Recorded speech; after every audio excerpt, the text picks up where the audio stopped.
খন্দকের যুদ্ধ, যা আজহাবের যুদ্ধ নামেও পরিচিত, ছিল ইসলামের ইতিহাসে একটি গুরুত্বপূর্ণ ও স্নায়ুক্ষয়ী যুদ্ধ। এই যুদ্ধ সংঘটিত হয়েছিল 627 খ্রিস্টাব্দে 5ম হিজরি, যখন মদিনার মুসলিম সম্প্রদায়কে ধ্বংস করার জন্য মক্কার কুরাইশ ও তাদের মিত্রদের নিয়ে গঠিত একটি বিশাল জোট মদিনার উপর আক্রমণ চালায়। এই যুদ্ধ শুধুমাত্র একটি সামরিক সংঘর্ষ ছিল না, এটি ছিল ইসলাম ও কুফরের মাঝে আদর্শিক দ্বন্দ্বের একটি চূড়ান্ত বহিঃপ্রকাশ। বদর ও উহুদের যুদ্ধের পর কুরাইশরা বুঝতে পারে যে মদিনায় প্রতিষ্ঠিত ইসলামী রাষ্ট্র ক্রমেই শক্তিশালী হয়ে উঠছে। উহুদের যুদ্ধে মুসলিমদের সাময়িক পরাজয় হলেও ইসলাম দমে যায়নি, বরং নবী মুহাম্মদ সাল্লাল্লাহু আলাইহি ওয়াসাল্লাম এর কৌশলী নেতৃত্বে মদিনায় রাজনৈতিক, সামরিক ও ধর্মীয় শক্তি আরও সুসংগঠিত হয়।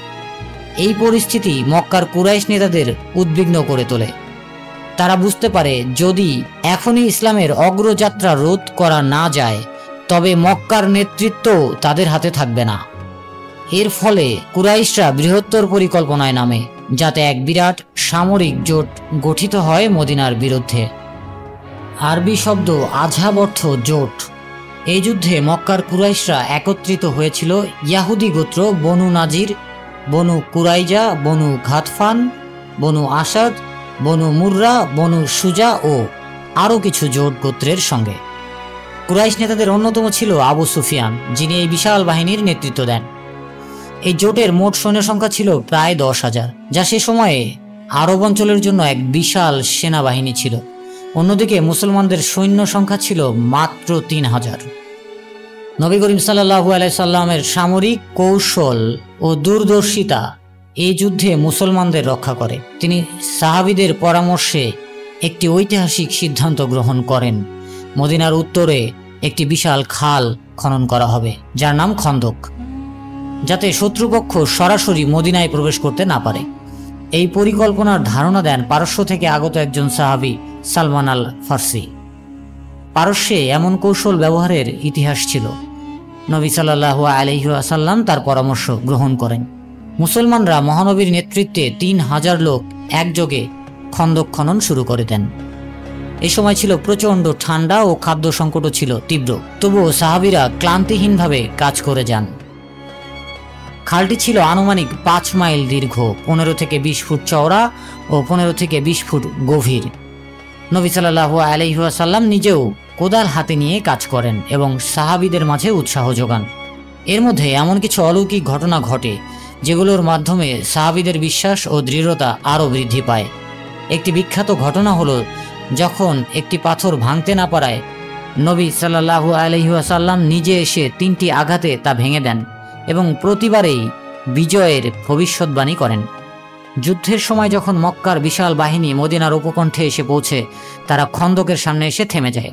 এই অপ্রত্যাশিত প্রতিরক্ষা কৌশল তাদের স্তব্ধ করে দেয়।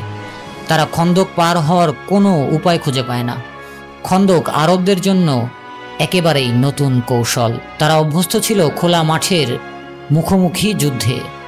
খন্দক পার হয়ে হামলা চালানো তাদের পক্ষে দুরূহ হয়ে পড়ে। শত্রু বাহিনী মদিনাকে ঘিরে দীর্ঘদিন অবরোধ করে রাখে। খাদ্য ও পানির সংকট ক্রমেই মুসলমানদের কাবু করে তোলে। ঠান্ডা আবহাওয়া, অনাহার, শত্রুর উপস্থিতি এবং প্রতিনিয়ত যুদ্ধের ভয়, এসব কিছু মুসলমানদের মানসিক চাপ সৃষ্টি করে। তবুও তারা ধৈর্য হারাননি। কোরআনে এই সময়কে চোখ অন্ধকার হয়ে গিয়েছিল, হৃদয়ে কণ্ঠ পর্যন্ত উঠে গিয়েছিল এবং তোমরা আল্লাহ সম্বন্ধে নানা ধরনের সন্দেহে পতিত হয়েছিলে। সূরা আহজাব 10 থেকে 12 এভাবে বর্ণনা করা হয়েছে। মদিনায় অবস্থানরত একটি ইহুদি গোত্র ছিল বনু কুরাইজা। পূর্বে তারা মুসলমানদের সঙ্গে শান্তি চুক্তিতে আবদ্ধ ছিল, কিন্তু আজহাবদের আগমনের পর তারা মুসলমানদের সঙ্গে চুক্তি ভঙ্গ করে মক্কার বাহিনীর সঙ্গে যোগ দেওয়ার চেষ্টা করে। এই বিশ্বাসঘাতকতা মুসলমানদের জন্য অত্যন্ত উদ্বেগের বিষয় হয়ে ওঠে। বনু কুরাইজা মদিনার অভ্যন্তর দিক থেকে আক্রমণের পরিকল্পনা করছিল, কিন্তু আল্লাহর কৃপায় তাদের পরিকল্পনা ব্যর্থ হয় এবং তারা পুরোপুরি সফল হতে পারেনি। এই সংকটময় মুহূর্তে আল্লাহ মুসলমানদের জন্য সাহায্য পাঠান একজন কৌশলী ব্যক্তির মাধ্যমে।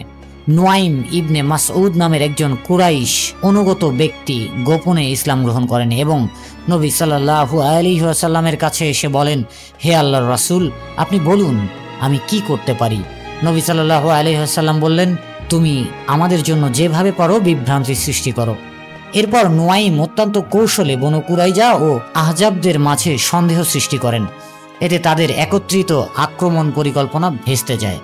আল্লাহ তাআলা তার রাসূল এবং মুমিনদের সাহায্যে প্রাকৃতিক উপায়ে হস্তক্ষেপ করেন।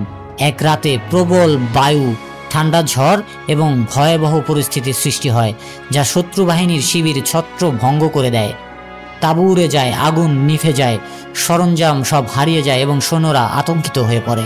তারা নবীজির সম্মুখ সমর বা দীর্ঘ অবরোধের সাহস না করে রাতের আধারে পিছু হটে মক্কার পথে ফিরে যায়। খন্দকের যুদ্ধ ছিল প্রতিরক্ষামূলক যুদ্ধে ইসলামের এক মহান বিজয়। কোরআনে বলা হয়েছে, হে ইমানদারগণ, তোমরা আল্লাহর এই নিয়ামতের কথা স্মরণ করো যখন শত্রু বাহিনী তোমাদের উপর এসেছিল আর আমি তাদের বিরুদ্ধে বাতাস ও এমন এক বাহিনী পাঠিয়েছিলাম যাকে তোমরা দেখতে পাওনি। সূরা আহজাব আয়াত 9। এই যুদ্ধের মাধ্যমে মুসলমানদের ধৈর্য, একতা, কৌশল ও আল্লাহর প্রতি ঈমান দৃঢ় হয়। এটি ছিল মক্কার বাহিনীর শেষ সম্মিলিত প্রচেষ্টা।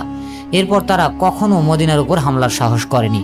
যুদ্ধ শেষ হলে নবী সাল্লাল্লাহু আলাইহি ওয়াসাল্লাম বনু কুরাইজার বিশ্বাসঘাতকতার জন্য বিচার করেন। তারা শান্তি চুক্তি লঙ্ঘন করে মুসলমানদের জীবন বিপন্ন করেছিল। যুদ্ধের পর নবী সাল্লাল্লাহু আলাইহি সাল্লাম তাদের উপর অবরোধ সৃষ্টি করেন এবং তারা আত্মসমর্পণ করতে বাধ্য হয়।